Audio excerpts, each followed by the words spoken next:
বিরতির পর স্বাগত। নির্বাচনের প্রাক মুহূর্তে কোথাও দেখা যাচ্ছে তৃণমূলের সাংসদ, আবার কোথাও দেখা যাচ্ছে তৃণমূলের বিধায়ক গ্রেফতার হচ্ছে, এমনকি মন্ত্রী পর্যন্ত গ্রেফতার হচ্ছে। আর তার পেছনেই তৃণমূল মূলত অভিযোগ করছে যে এর পেছনে রয়েছে বিজেপির হাত, অর্থাৎ কেন্দ্রীয় এজেন্সি সিবিআই, ইডি এবং এনআইকে ব্যবহার করছে বিজেপি। এই বড়সড় অভিযোগ তৃণমূল সহ অন্যান্য বিরোধী দলের। তারই মধ্যে এবার পশ্চিমবঙ্গের শাসক দল তৃণমূল এই অভিযোগের পরিপ্রেক্ষিতে সোমবার জাতীয় নির্বাচনের কাছে যাচ্ছে বলে ইতিমধ্যেই খবর। কেন্দ্রীয় এজেন্সি নিয়ে কমিশনের উপর চাপ বাড়াতেই কি দিল্লিতে ছুটলেন তৃণমূলের প্রতিনিধিরা? এমনটাই কিন্তু প্রশ্ন। সে বিষয়ে তৃণমূলের রাজ্যসভার সাংসদ দোলা সেন কি বলছে, প্রথমেই শোনাচ্ছি।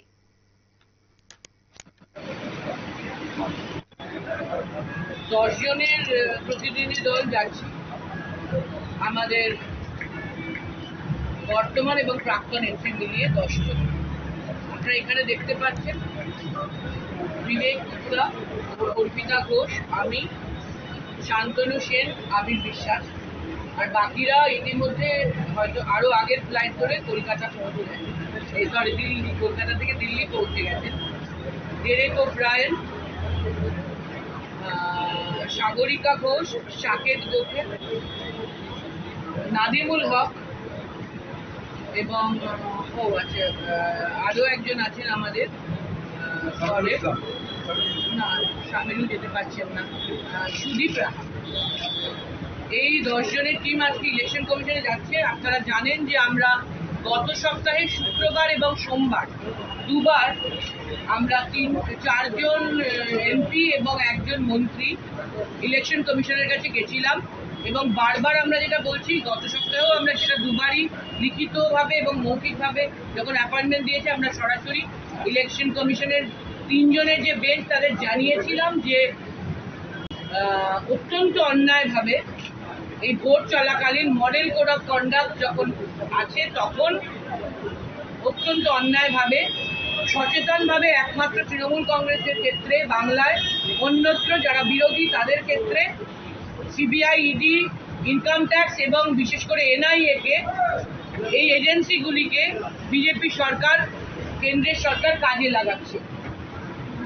তো ওদের কোনো দোষ নেই, ওদের বিরুদ্ধে যেন কোনো কেস নেই, সেই কেসগুলোর এখন কোনো তার তাগাদা হচ্ছে না, শুধু বিরোধীদের তাগাদা হচ্ছে, যার জন্য হেমন্ত সোরেন এবং অরবিন্দ কেজরিওয়ালের মতো 2জন মুখ্যমন্ত্রীকেও জেলে থাকতে হয়েছে।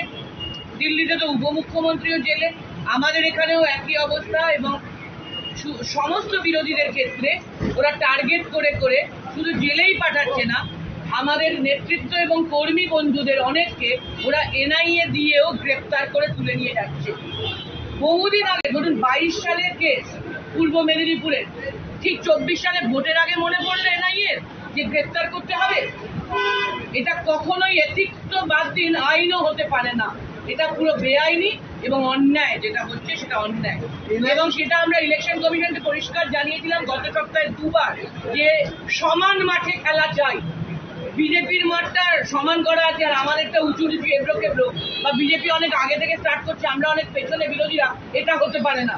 ইলেকশন কমিশনের দায়িত্ব সমান মাঠে খেলানো, সবাই যেন সমান মাঠে খেলতে পারে, সেটা করছে না। শুধু না, গতকাল আমাদের সাংবাদিক বৈঠকে আপনারা শুনেছেন নিশ্চয়ই, আমাদের দলের মন্ত্রী এবং মুখপাত্ররা জানিয়েছেন কিভাবে সরাসরি আমরা অভিযোগ করছি, আমাদের কাছে প্রুফ আছে যে বিজেপির নেতৃত্বের পক্ষ থেকে, বিজেপির পক্ষ থেকে প্রতিনিধি সরাসরি এনআইএর প্রশাসনিক পদে আছেন, গুরুত্বপূর্ণ পদে আছেন, তাদের সাথে যোগাযোগ করে, আমরা জানি না কি লেনদেন হয়েছে, কি সেখানে হয়েছে হবনবি, কি আছে তার পিছনে, সেটা আমরা জানি না, কিন্তু কিছু তো আছে যে তারা অ্যাপয়েন্টমেন্ট করেছেন, কথা বলেছেন। এবং তারপরে 22 সালের কেসে 2 জনকে, কিছুর মধ্যে কিছু না, ভোট হচ্ছে, এটা হচ্ছে ভোটে যাতে শান্তভাবে তৃণমূল কংগ্রেস এবং অন্যান্য রাজ্যের বিরোধীরা, বিজেপি বিরোধীরা পার্টিসিপেট না করতে পারে, যাতে তাদের ভোটের কাজ ডিস্টার্ব হয়, যাতে শান্ত পরিস্থিতিকে অশান্ত করা হয়।